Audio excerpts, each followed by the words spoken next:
नमस्कार दोस्तों, आज के इस वीडियो के अंदर हम बात करेंगे सोल्डरिंग के बारे में। जो भी इलेक्ट्रिकल पीसीबीज होती हैं या फिर जो भी इलेक्ट्रॉनिक्स के पीसीबी होते हैं या फिर जो इलेक्ट्रॉनिक्स के जो भी कंपोनेंट होते हैं जिनको हम पीसीबी के ऊपर माउंटिंग करते हैं या फिर और अदर जो टाइप की सोल्डरिंग की जाती है इलेक्ट्रिकल वर्क के लिए, उसके बारे में।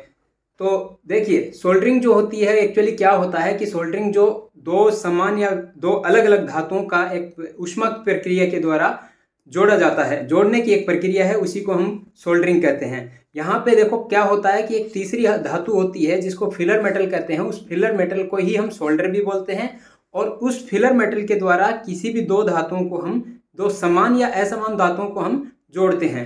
प्राय ये जो फिलर मटेरियल होता है वो लेड या टिन का होता है, ठीक है। और फिलर जो धातु होती है, जैसे कि आप यहाँ पे एक इस चित्र से देखने की कोशिश कीजिए कि ये हमारा पीसीबी का ट्रैक है, पीसीबी है और यहाँ पे ये पीसीबी का ट्रैक है, ठीक है। ये जो है वो पीसीबी का ट्रैक है और यहाँ पे ये हमारा कंपोनेंट है जिसको हमको सोल्डर करना है।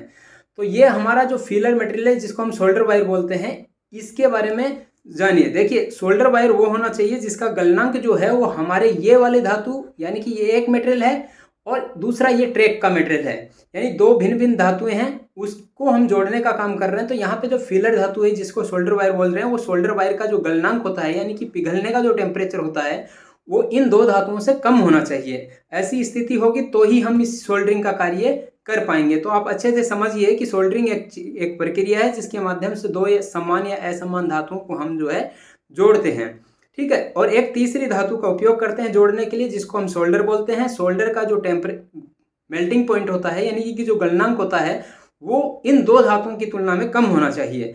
अब इनके लिए हम जो है बहुत सारे इक्विपमेंट यूज करते हैं, बहुत सारी टेक्निक्स हैं इनकी, उस सब के बारे में बात करेंगे। तो देखिए आगे क्या है। तो हम पहले तो ये जान लेते हैं कि इस सोल्डरिंग का जो काम करते हैं उसके लिए हमको कौन कौन से टूल्स की आवश्यकता होती है। देखिए, सबसे पहले आपको एक सोल्डर चाहिए, यानी कि सोल्डर वायर, जिसको हम फिलर मेटल भी बोलते हैं, या फिर जो जिसके द्वारा हम जोड़ेंगे दो धातुओं को, वो चाहिए। उसके बाद में एक फ्लक्स चाहिए, क्योंकि जो भी दो धातुओं को हम जोड़ेंगे उनकी सरफेस क्लीन होनी चाहिए, उसके बीच में ऑक्सीजन को रोकने के लिए हमको एक फ्लक्स की जरूरत पड़ती है। उसके बाद में आपको एक सोल्डरिंग आयरन चाहिए, यानी कि हमारा जो फिलर मटेरियल है जिसको हम सोल्डर बोल रहे हैं, उसको मेल्ट करने के लिए हमको एक सोल्डरिंग आयरन की जरूरत पड़ेगी, ठीक है। तो देखिए, सोल्डरिंग आयरन जो होता है क्या होता है, ये एक मिश्र धातु है। इसका गलनांक उन धातुओं के गलनांक से कम होना चाहिए जिन्हें हम सोल्डरिंग के द्वारा जोड़ा जाना है। यानी कि मैं जो आपको बता रहा हूं कि जिसको थर्ड मटेरियल बोलते हैं, जिन दो मटेरियल को जोड़ना है और जिस तीसरे मटेरियल की सहायता से जोड़ना है, वो तीसरा मटेरियल यहाँ पे क्या है, सोल्डर है, ठीक है। तो ये सोल्डर जो होता है वो दो टाइप का होता है। एक होता है कठोर सोल्डर, जिसके अंदर हम हार्ड जो मेटलिंग करते हैं उसके अंदर हम यूज करते हैं, जैसे कि तांबा, पीतल, लोहा, ऐसी धातुओं को अगर जोड़ना हो, या फिर केबल के तारों को, केबल के जॉइंटों को टांका लगाना हो, तो ऐसी जगह पे जहाँ पे हम सोल्डरिंग करते हैं तो उसको हम जो है हार्ड सोल्डरिंग कहते हैं। ये भी एक मिश्र धातु होती है, ठीक है। तो यहाँ पे देख सकते हैं कि ये जो इमेज आप देख रहे हैं कि यहाँ पे हम जो है जॉइंटिंग का काम कर रहे हैं। तो यहाँ पे ये जो चीज़ है जिसके माध्यम से हम यहाँ पे सोल्डरिंग करेंगे, फिलिंग करेंगे, यही हमारा क्या है, सोल्डर है। यहाँ पे ये जो आप देख रहे हैं ना, यही हमारा क्या है, सोल्डर है, ठीक है। उसके बाद में आप सोल्डर के जो है अलग अलग किस्म के आते हैं। किसी भी धातु का हमको ज्वाइंट करना होता है वहाँ पे अलग अलग टाइप का सोल्डर यूज करते हैं। हार्ड सोल्डरिंग में जो सोल्डर आता है वो दो तीन धातुओं का मिक्सचर आता है, जिसमें कॉपर, जिंक या फिर टिन उसके साथ मिक्स रहता है। तो ये कॉपर और जिंक का है, ये भी कॉपर और जिंक का है, अलग मिक्सचर है। और ये आप देख सकते हैं इसमें थोड़ा सा टिन का मिक्सचर किया गया है। इसका उपयोग जो प्लम्बर और शीट मेटल का जो काम करते हैं, जिसमें ब्रेजिंग का काम किया जाता है, वहाँ पे जो है ये वाला जो है सोल्डर यूज किया जाता है, ठीक है। तो मोस्टली जो सोल्डर होते हैं, जैसे कि आप हमारा तांबा, चांदी, इनके जो काम के लिए, तो जो हमारा सोल्डर होगा वो इन्हीं दो तीन धातुओं का मिक्सचर होगा। और इसका प्रॉपर्टी एक ही है कि जिस भी धातु को हम ज्वाइंट करना चाहते हैं उनकी तुलना में इसका जो गलनांक होता है, मेल्टिंग पॉइंट होता है, वो कम होना चाहिए, ठीक है। और दूसरा जो टाइप है सोल्डर का वो है सॉफ्ट सोल्डर। सॉफ्ट सोल्डर का इसका भी गलनांक जो है वो जिन धातुओं को जोड़ना है उसकी तुलना में कम होना चाहिए। और ये जो है मोस्टली टिन और सीसा, यानी कि एसएन और पीबी, इन दो धातुओं का मिला के बनाया जाता है, या इनका मिश्र धातु होता है। सोल्डर में टिन की मात्रा जितनी अधिक होगी उसका गलनांक उतना ही कम होगा। यानी कि आप यहाँ पे अगर पीबी और एसएन का मिक्सचर बना रहे हैं, तो यहाँ पे जो एसएन है, जो टिन है, उसका मात्रा जितनी ज़्यादा रखी जाएगी, उस जो शोल्डर होगा उसका गलनांक जो है वो टेम्परेचर जो है कम होगा, यानी कि कम टेम्परेचर में ही वो पिघल जाएगा। ठीक है, तो यहाँ पे आप देख सकते हैं ये टिन है और ये लेड है, इन दोनों का मिक्सचर का एक रेशियो बना के हम एक बनाते हैं। तो यहाँ पे आप देख सकते हैं जैसे जैसे टिन का पार्ट बढ़ रहा है, टिन का जो पार्ट बढ़ रहा है, वहाँ पे हम देख सकते हैं कि इसका जो गलनांक है वो धीरे धीरे कम हो रहा है, यानी जितना ज़्यादा टिन होगा उतना ही उसका गलनांक टेम्परेचर कम होगा। तो मोस्टली हम जो यूज़ करते हैं, जैसे सोल्डरिंग के लिए यूज़ करते हैं, वहाँ पे हमारा जो सोल्डरिंग आयरन होता है उसका टेम्परेचर हम इस रेंज के आसपास में रखते हैं, यानी 225 डिग्री से 275 डिग्री के बीच में रखते हैं। और यही रेशियो हम वहाँ पे 40-60 या 70-30 का यूज़ करते हैं या 50-50 का यूज़ करते हैं। यही जो है मोस्टली सोल्डरिंग आयरन हम यूज़ करते हैं पीसीबी के ऊपर सोल्डरिंग करना है होता तो। ठीक है, उसके बाद में देखिए ये जो है वो मिक्स अलग अलग धातुओं का मिक्सचर होता है, जैसे कि एसएन और पीबी का 50-50% होता है, तो यहाँ पे इलेक्ट्रिकल वर्क के लिए यूज़ किया जाता है। अगर ये 20-80 का है, जहाँ पे हम इसको 80 इसलिए रखते हैं ताकि ये जल्दी से मेल्ट हो जाए और हमको सोल्डरिंग करने में ईजी रहे, क्योंकि वहाँ पे देखो हीटिंग बहुत कम होता है और कंपोनेंट बहुत छोटी साइज में लगे रहते हैं। तो रेडियो और टीवी जैसे कार्यों के अंदर हम जो है इसका उपयोग करते हैं, जहाँ पे टिन और ये जो तीसरा वाला है, जहाँ पे टिन 70%, जिंक 25%, एल्यूमिनियम 3% और फास्फोर टिन 2%।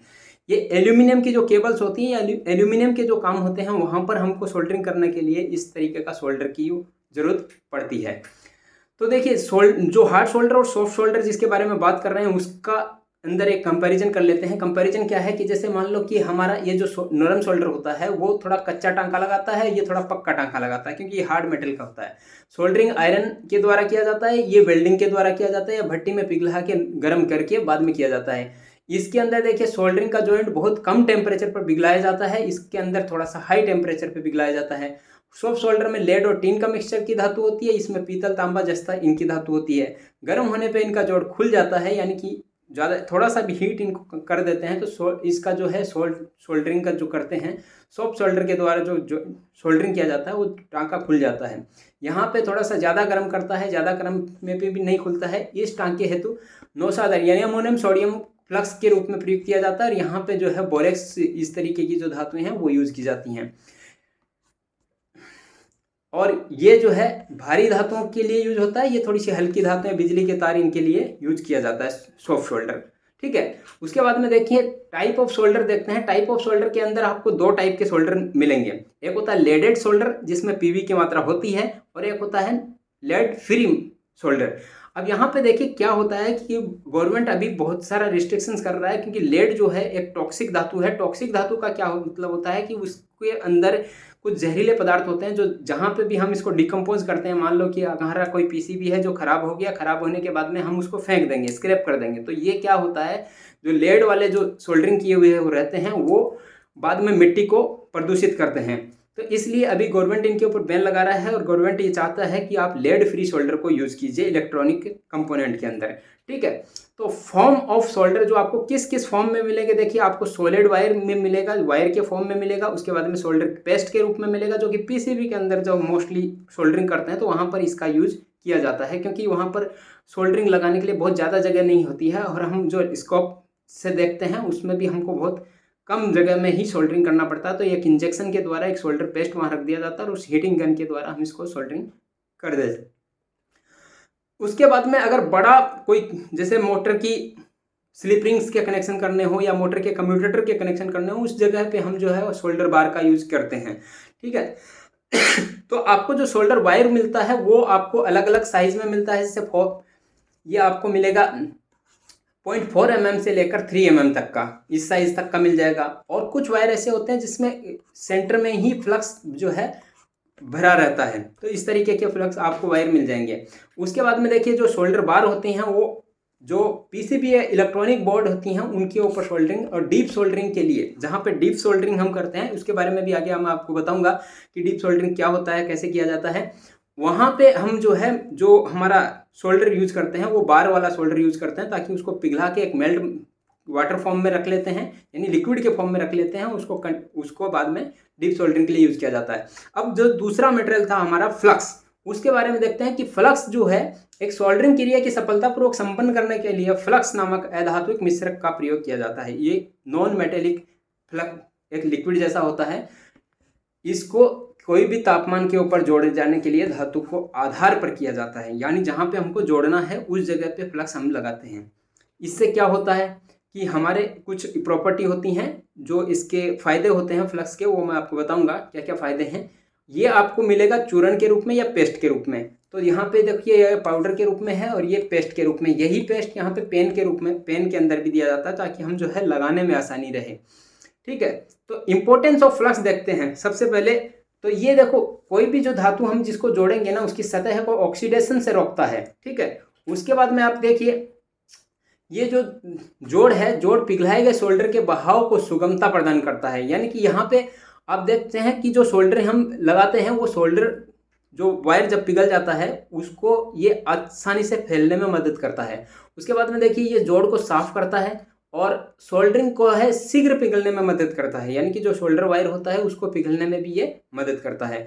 ये ऊष्मा को जॉब तक पहुंचाने में सहायक होता है, यानी कि हीट एक्सचेंज का काम करता है। ठीक है, ताकि हमारा जो जिस भी मेटल के ऊपर हमको सोल्डरिंग करना है वो उस दोनों का हीट जो है जल्दी से बढ़ जाए। ये सतह पर जंग लगने से रोकता है, यानी कि वहाँ पे जैसे मैंने आपको बताया ऑक्सीडेशन से रोकता है, ये वही है। ठीक है, तो यह जोड़ को मजबूती प्रदान करता है।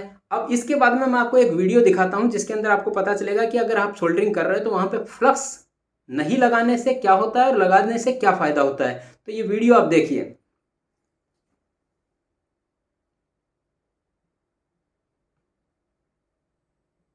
यहाँ पे जो है वो विदाउट फ्लक्स के सोल्डरिंग किया गया है। विदाउट फ्लक्स के सोल्डरिंग करने से आप देख सकते हैं कि किस तरीके का सोल्डरिंग हुआ है।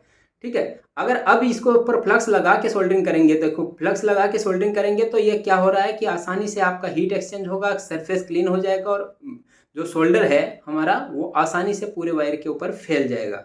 देखिए इतना आसानी से, इतना स्मूथ और इतना अच्छा चमकीला आपका सोल्डरिंग फैलता है, ये इसका फायदा होता है। ठीक है, तो अब फ्लक्स के जो है टाइप देख लेते हैं कि कितने टाइप का फ्लक्स होता है। देखिए दो टाइप के फ्लक्स होते हैं, एक कोरेक्सिव फ्लक्स होता है और एक नॉन कोरेक्सिव फ्लक्स होता है। जिन फ्लक्स के अंदर क्षार या एसिडिक मटेरियल का यूज किया जाता है वो कोरेक्सिव फ्लक्स होते हैं, और जिनके अंदर बेस यानी क्षार या एसिडिक मटेरियल बिल्कुल भी नहीं होता, ऐसे नॉन कोरेक्सिव फ्लक्स होते हैं। अब कोरेक्सिव फ्लक्स कौन से होते हैं? जिनके अंदर एसिड और बेसिक मटेरियल होते हैं, जैसे जिंक क्लोराइड है, हाइड्रोलिक क्लोराइक एसिड है, अमोनियम क्लोराइड है, ऐसे जो होते हैं इनको कोरेक्सिव फ्लक्स बोलते हैं। जिनके अंदर जैसे कि जैतून का तेल है, तारपीन का तेल है, रेंजिन है, बोरेक्स है, ये जो है नॉन कोरेक्सिव फ्लक्स है। इनके अंदर जो मटेरियल यूज किया जाता है वो ना तो एसिडिक होता है ना ही बेसिक होता है। ठीक है, उसके बाद में आप देखिए कि इनके एग्जाम्पल आपको दिख जाएंगे। ये सोल्डरिंग के लिए जो फ्लक्स यूज किया जाता है नॉन इलेक्ट्रिक एप्लीकेशंस के लिए, और नॉन कोरेक्सिव फ्लक्स है जैसे कि ये फ्लक्स का पेन है और ये फ्लक्स का पेस्ट है। यहाँ पे जो है लिक्विड के रूप में रेंजिन फ्लक्स जो है लिक्विड के रूप में दिखाया गया है। उसके बाद में देखिए यूज ऑफ फ्लक्स, यानी कि फ्लक्स के क्या काम आएंगे। तो विभिन्न धातुओं को सोल्डरिंग में भिन्न भिन्न प्रकार के फ्लक्स प्रयोग किए जाते हैं। और जैसे कि आप तांबे की जो धातुएं होती हैं उनको अगर जोड़ना है तो वहाँ पर जो फ्लक्स यूज किया जाएगा वो अमोनियम क्लोराइड, रेंजिन या फ्लक्साइट या जिंक क्लोराइड का यूज किया जाता है। एल्यूमिनियम की धातु के लिए स्टेरिन या रेंजिन यूज किया जाता है। जिंक के लिए जिंक क्लोराइड यूज किया जाता है। गन मेटल के रेंजिन और जिंक क्लोराइड यूज किया जाता है। पीतल के लिए जिंक क्लोराइड और अमोनियम क्लोराइड या रेंजिन यूज किया जाता है। और सोना और चांदी के अंदर जो टाँके लगाए जाते हैं उसके अंदर बोरेक्स यूज किया जाता है, यानी सुहागा। ठीक है, तो अलग अलग धातुओं जहाँ पे हम यूज किए जाते हैं, जहाँ पे हमको सोल्डरिंग करना है उसके अकॉर्डिंग हमको एक फ्लक्स भी चूज करना होता है कि कौन से फ्लक्स पे का यूज करना है। ठीक है, सोल्डरिंग आयरन, यानी हमारा तीसरा जो कंपोनेंट है सोल्डरिंग आयरन। तो सोल्डरिंग आयरन एक प्रकार का क्या है, वो कंपोनेंट है, वो इक्विपमेंट है जिसके द्वारा हम सोल्डर को हीट करते हैं, सोल्डर को मेल्ट करते हैं। तो ये इस रूप में मिलता है आपको सोल्डरिंग आयरन के रूप में। ठीक है, तो ये अलग कुछ ऐसे सोल्डरिंग आयरन भी आते हैं जिसके अंदर हीट कंट्रोल होता है। हीट आपको डिस्प्ले में भी दिख जाता है, उसका टेम्परेचर कितना है, आप इसको एडजस्ट भी कर सकते हैं। तो यहाँ पे आप देख सकते हैं ये जो सोल्डरिंग आयरन है इसका ये टिप है। ठीक है, और इसके अंदर ये वेंट है और यहाँ पे आपका स्टेनलेस केसिंग है। उसके बाद में यहाँ पे एक डिस्प्ले दिया हुआ है, इसको टेम्परेचर को प्लस कर सकते हैं, माइनस कर सकते हैं। और यहाँ पे ये जो है सिलिकॉन नॉन स्लिप का हैंड ग्रिप के लिए यूज किया जाता है। तो यहाँ पे देखिए ये इसके अंदर हीटिंग मटेरियल होता है, इसी के अंदर सप्लाई जाती है जिससे कि ये वाला मटेरियल यहाँ पे हीट हो जाता है, जैसे हमारा हीटर गर्म होता है। उसके बाद में ये वाली जो टिप होती है वो इसके अंदर रहती है, तो ये अपना हीट जो है वो टिप को दे देता है, हीट एक्सचेंज हो जाती है, जिसके बाद में ये अपना पिघलाने का काम करता है। कुछ कुछ के अंदर ये जो है हीटिंग मटेरियल इस तरीके का आता है, ठीक है। तो और जो टिप होती हैं वो भी आप अलग अलग जहाँ पे भी आप काम कर रहे होंगे, जैसे पीसीबी के ऊपर काम करना है, सोल्डरिंग करना है या डीसोल्डरिंग करना, उस टाइम पे जब सोल्डर को हीट करेंगे तो अलग अलग टाइप का टिप यूज किए जाते हैं। ये आपको स्टेनलेस स्टील के मिलेंगे या फिर कॉपर के मिलेंगे, ठीक है। तो अलग अलग टाइप के जो सोल्डर होते हैं, जैसे कि आपको यहाँ पे आप देख सकते हैं हैचेड सोल्डरिंग आयरन होता है। ये एक हैचेड टाइप का ये कॉपर का मेटल होता है, जिसको हम हीट में यूज करते हैं, भट्टी में गर्म करते हैं। भट्टी में गर्म करने के बाद में सोल्डर को उसके ऊपर पिघलाकर सोल्डरिंग करते हैं, ठीक है। उसके बाद में कार्टेज टाइप का जो है, यहाँ पे एक कार्टेज है, कार्टेज के अंदर हमारा डिप डला हुआ है और ये इसको गर्म करता है। तो ये इस टाइप का सोल्डरिंग आयरन है। उसके बाद में इलेक्ट्रिक सोल्डरिंग आयरन, जैसे कि मैंने आपको बताया है कि मोस्टली यही यूज़ किए जाते हैं, इलेक्ट्रिक सोल्डरिंग आयरन। तो ये आपको बाजार में मिलेगा 30 वाट, 60 वाट और 100 वाट की कैपेसिटी में। तो आपको देखना है कि आपका जो मोस्टली यूज होता है वो किस टाइप के काम के लिए यूज होता है। यानी कि अगर बहुत छोटे, जहाँ पर टिन की मात्रा बहुत होती है आपके सोल्डर में, तो वहाँ पे आप 30 वाट का यूज़ कर सकते हैं, नहीं तो आप 60 वाट का यूज़ कीजिए, ठीक है। तो ये आपको दिखाया। अब गैस सोल्डरिंग आयरन होता है, जिसके अंदर आप यहाँ पे ये जो है, जहाँ पे आपको सप्लाई नहीं मिलता है या फिर बहुत ज़्यादा देर तक आपको यूज़ करना होता है कंटिन्यू, तो ऐसी जगहों पे हम जो है गैस सोल्डरिंग आयरन का यूज करते हैं। यहाँ पे ये जो एक तरीके का आयरन दिखाया गया है, इसके अंदर यहाँ पे गैस रहती है, यहाँ पे इसका फ्लेम जलता है और यहाँ पे इसका टिप गर्म हो जाता है, और उस गर्म टिप को हम जो है यूज करते हैं सोल्डरिंग के लिए। आप इस वीडियो में देख भी सकते हैं कि किस तरीके से ये गैस सोल्डरिंग आयरन काम करता है।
उसके बाद में देखिए आप यहाँ पे टाइप ऑफ सोल्डरिंग देखेंगे तो है वो एक होता है सोल्डरिंग आयरन के द्वारा।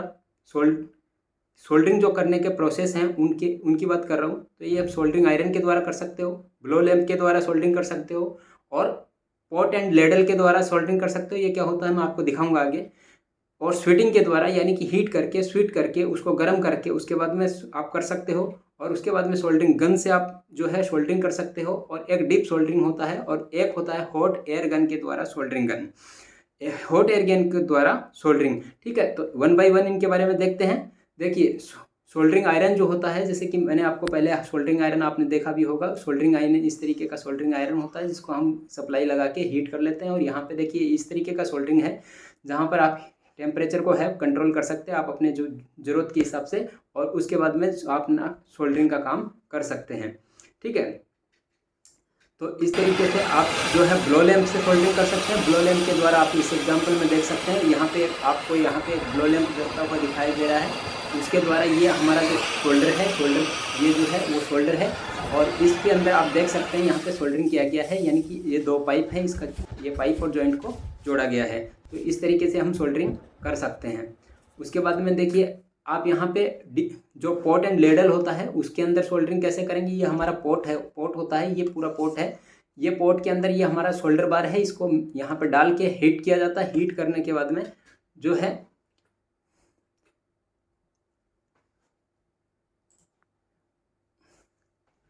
आप यहाँ पे देख सकते हैं, ये पूरा अभी इसको सप्लाई में लगा रखा है। सप्लाई में लगाने के बाद में आप देख रहे हैं कि यहाँ पे हीट होके ये धीरे धीरे मेल्ट होता जा रहा है, ठीक है। ये मेल्ट होके जा रहा है, और उसके बाद में इसको जो है यूज कर सकते हैं हम अपना जो भी सोल्डरिंग करना होता है, जो भी वायर को सोल्डर करना होता है उसके जो जॉइंट्स होते हैं इनके अंदर इसको डुबो दिया जाता है, जिससे इसको सोल्डर हो जाते हैं। तो यहाँ पे देख सकते हैं कि हमने जो सोल्डर बार आपको बताए थे, ये सोल्डर बार को हम यहाँ पे यूज करते हैं, एक यहाँ पे यूज करते हैं और एक जो डीप सोल्डरिंग दिखाएंगे आपको उसमें भी यही सोल्डर यूज किया जाता है। ठीक है, तो आप देखिए कि यहाँ पे आप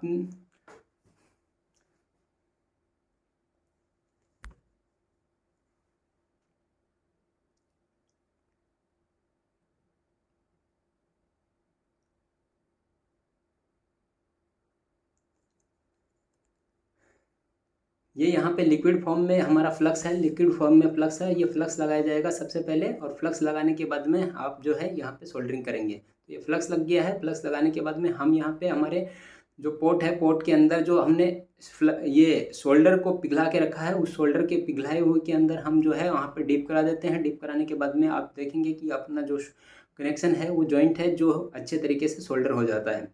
ठीक है, तो यहाँ पे देखिए इस तरीके से हम डुबो के इसको सोल्डरिंग कर देते हैं। ठीक है,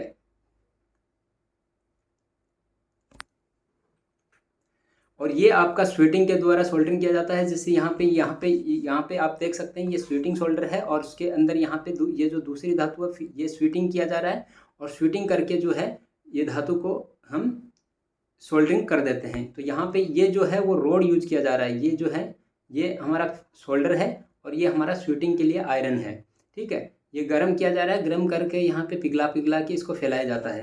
ठीक है, उसके बाद में देखिए सोल्डरिंग गन के माध्यम से हम जो है सोल्डरिंग कर सकते हैं। सोल्डरिंग गन के माध्यम से जो सोल्डरिंग करना होता है बहुत ही आसान होता है, इसके अंदर वायर को पकड़ने का इनका झंझट नहीं होता है और बहुत ही आसानी से हमारा जो है सोल्डरिंग का काम आसानी से होता है। इसको पकड़ना ईजी है, इसको यूज करना ईजी है और इसके माध्यम से हमारा जो है बहुत सारा काम फास्ट होता है। फास्ट होने से क्या होता है कि हमारा जो है काम की एक्यूरेसी बढ़ती है, क्वालिटी बढ़ती है और हमारा जो है स्पीड भी बढ़ता है।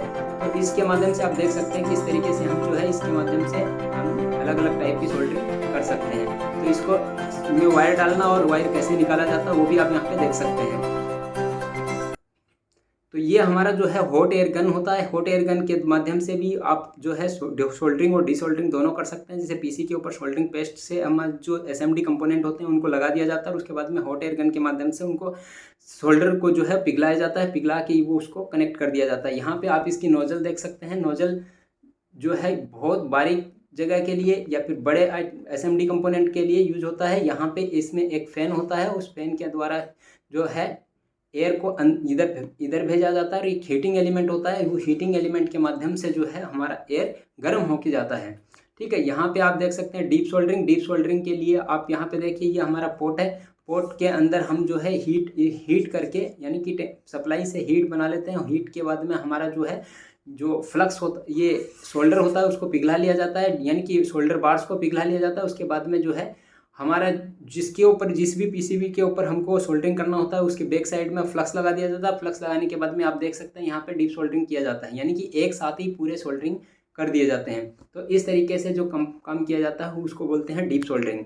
ठीक है, उसके बाद में आपको देखिए जब भी आप सोल्डरिंग करेंगे तो आपको ये भी ध्यान रखना है कि सोल्डरिंग को कैसे पकड़ना है, कैसे यहाँ पे होना चाहिए। आप यहाँ पे पहली पोजीशन में देखिए, यहाँ पे सोल्डरिंग आयरन है और इस आयरन को हमको यहाँ से टच कराना है। यहाँ से टच कराएंगे तो इसके बाद में हमारा जो है क्या होगा कि हमारा जो सोल्डर है उसको लाना है। उसके बाद में इसको टच करने से ये पूरा गर्म हो जाएगा, गर्म होकर हमारा सोल्डर पिघल जाएगा और सोल्डर पिघलने के बाद में ये वाली शेप में हमारा सोल्डर आना चाहिए। आने के बाद में हमारा जो सोल्डरिंग आयरन होता है उसको हटा लेते हैं। हटाने के बाद में हमारे को ऐसा पोजीशन मिल जाता है सोल्डर किया हुआ और उसके बाद में इसको ठंडा होने देते हैं। क्या ध्यान रखना है हमको सोल्डरिंग करते टाइम पे, देखिए ये जो शेप होती है ये परफेक्ट शेप होती है।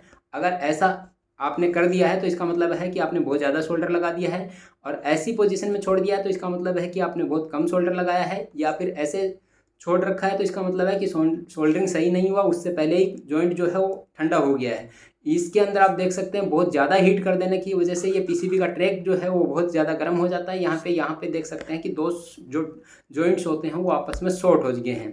तो ऐसी गलती आपको सोल्डरिंग करते टाइम पे नहीं करनी है। उसके बाद में देखिए सोल्डरिंग के दौरान आपको क्या क्या प्रिकॉशन रखने हैं। तो देखिए सोल्डरिंग के दौरान आपको ध्यान क्या रखना है कि सोल्डरिंग आयरन का जो बिट होता है वो तांबे का होना चाहिए। उसके बाद में आप सोल्डरिंग से जो पहले बिट को साफ कर लेना है, यदि आवश्यक हो तो उसके लिए सैंड पेपर का प्रयोग करना है आपको। ठीक है, और सोल्डरिंग आयरन को बहुत अधिक गर्म नहीं करना है। सोल्डरिंग आयरन के बिट पर सोल्डर की महीन परत चढ़ा लेनी चाहिए, यानी कि जो है सोल्डर हमको इसके ऊपर लगा लेना चाहिए। जोड़ को खुरूच कर साफ करें और चिकनाई रहित कर लेना चाहिए। इसके लिए फ्लक्स भी यूज कर सकते हैं। उस सोल्डर जोड़ चमकदार और भरे हुए होने चाहिए, जैसे कि मैंने आपको पहले बताया है कि कैसे सोल्डरिंग होनी चाहिए। जोड़ इसमें अतिरिक्त सोल्डर को हटा देना चाहिए और उसके बाद में सोल्डर के पश्चात जोड़ में छिद्र नहीं होने चाहिए, यानी कि आप जो सोल्डरिंग कर रहे हैं वहाँ पे कोई भी होल नहीं होना चाहिए। और उसके बाद में आप देख सकते हैं सोल्डरिंग के द्वारा जो ड्राई जॉइंट होते हैं, जॉइंट जो है ड्राई नहीं होना है, उसके अंदर 100% करंट का फ्लो स्थापित नहीं हो पाता। उसके बाद में आप देख सकते हैं सोल्डरिंग के पश्चात अपशिष्ट यानी कि एक्स्ट्रा जो फ्लक्स होता है को जोड़ पर साफ कर देना चाहिए। तो इस तरीके से आपको ध्यान रखना है कि सोल्डरिंग करते टाइम पे आपको क्या क्या सावधानी रखनी है। उसके साथ ही आपको देखो सोल्डरिंग के कुछ एडवांटेज होते हैं, कुछ डिसएडवांटेज होते हैं, वो भी हम देख लेते हैं। सोल्डरिंग का फायदा क्या है। सोल्डरिंग के द्वारा पतली चादरों, धातुओं और तारों के पार्ट या छोटे पार्ट्स के ऊपर अस्थायी जॉइंट लगाया जा सकता है। उसके बाद में सोल्डरिंग विधि जो है वो कम टेम्परेचर पर ही संपन्न हो जाती है। उसके बाद में सोल्डरिंग की जोड़ लगाने में काफ़ी कम लागत आती है, यानी कि इसकी जो कॉस्ट होती है वो भी बहुत कम होती है। सोल्डरिंग है तो विशेष अनुभव या किसी स्पेशल स्किल की जरूरत नहीं पड़ती है, ये कोई भी आदमी कर सकता है जिसको थोड़ा बहुत अनुभव हो। और सोल्डरिंग द्वारा धातुओं से बनी हुई वस्तुओं के अंतर्गत विद्युत का प्रवाह प्रतिरोधकता को कम किया जा सकता है। ठीक है, तो ये कुछ फायदे हैं और कुछ एक नुकसान हैं जिनके बारे में भी हम देख लेते हैं। सोल्डरिंग के द्वारा बनाया गया जोड़ थोड़ा सा गर्म होना पर पिघल जाता है, यानी कि एक डिसएडवांटेज है कि आपका जो भी कंपोनेंट आप यूज कर रहे हो वो कंपोनेंट अगर आपका गर्म हो गया ना तो वहाँ पे उसके जोड़ खुल जाते हैं। उसके बाद में हमारा फॉल्ट जो है मशीन में आ जाता है। तो कभी कभी हमारा क्या होता है, कभी मशीन के अंदर फॉल्ट आता है, मशीन जो चल नहीं होती है उसके अंदर कोई भी कंपोनेंट खराब नहीं हुआ होता है, जस्ट थोड़े से हीट की वजह से कुछ कंपोनेंट जो है उनका ट्रैक से जॉइंट खुल जाता है। सिर्फ वही जॉइंट वापस रिपेयर कर देने से ही हमारा मशीन जो है वापस चलने लग जाता है। ये जोड़ एक छोटे टांके के समान यानी कच्चा जोड़ होता है। धातुओं की मोटी एवं भारी चद्दरों, प्लेटों, पार्टी इत्यादि पर सोल्डरिंग करना संभव तो है, परंतु वह कारगर सिद्ध नहीं होता, यानी कि ये बहुत ही अच्छा स्ट्रॉन्ग जॉइंट नहीं बना पाता है। इसके साथ आप देखिए सपोर्टिंग के लिए सोल्डरिंग का जितना भी काम किया जाता है उसके लिए और बहुत मटेरियल की ज़रूरत पड़ती है। जैसे कि आपको टिप क्लीनिंग के लिए जो है स्पंज यूज करते हैं, ये आपको चाहिए। टिप क्लीनिंग के लिए ही ये आपका स्टील का या कॉपर के जो वायर्स होते हैं जिसको हम स्क्रबर बोलते हैं, वो स्क्रबर की ज़रूरत पड़ती है। ये टिप क्लीनिंग का फ्लक्स भी आता है, उसका भी आप यूज़ कर सकते हो टिप को क्लीन रखने, क्योंकि आपको बताया गया है कि अच्छी सोल्डरिंग तभी होगी जब आपका सोल्डरिंग आयरन का टिप अच्छे से क्लीन होगा।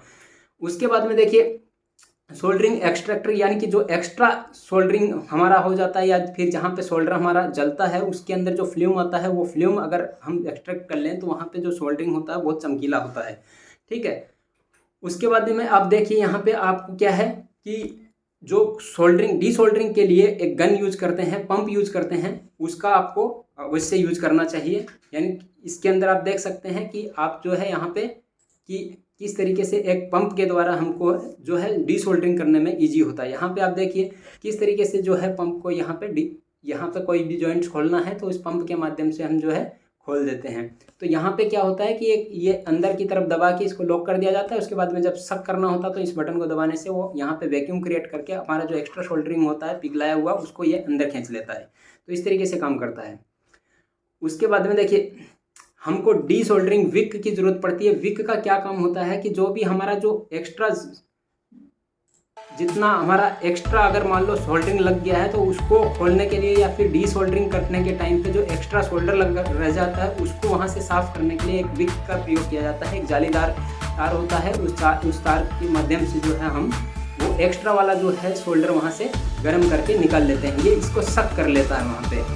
ठीक है, तो डीसोल्डरिंग के टाइम पे इसकी ज़रूरत पड़ती है जॉइंट्स को क्लीन करने के लिए, जो एक्स्ट्रा सोल्डर लग गया उसको क्लीन करने के लिए। ठीक है, उसके बाद में देखिए हमारे को चिमटी की ज़रूरत पड़ती है कंपोनेंट को पकड़ने के लिए, और हमको जो है वायर कटर की ज़रूरत पड़ती है जो एक्स्ट्रा टर्मिनल बच जाते हैं जिससे हमारे कंपोनेंट पीसीबी के ऊपर लग जाने के बाद में जो पीछे के वायर बच जाते हैं उनको कट करने के लिए। ठीक है, उसके बाद में देखिए आपको हॉट एयर गन के माध्यम से आप जो है यूज कर सकते हैं। यहाँ पे इस टाइप का स्टेशन आता है जिसके अंदर आप एयर या और हीट दोनों को कंट्रोल कर सकते हैं, यानी कि हीट कितना देना है और एयर कितना देना है। ठीक है, तो एयर को भी कंट्रोल कर सकते हैं और हीट को भी कंट्रोल कर सकते हैं ताकि आप अपना डीसोल्डरिंग का जो काम है वो आसानी से कर पाएँ और सोल्डरिंग का काम भी आसानी से कर पाएँ। ठीक है, तो उम्मीद करता हूं कि ये वीडियो आपके बहुत ही काम का रहा होगा। अगर आपको ये जानकारी अच्छी लगी है तो आप इस चैनल को सब्सक्राइब करते जाइए और साथ ही अपने जो दोस्तों को शेयर करेंगे तो हमारा उत्साह बढ़ेगा। धन्यवाद।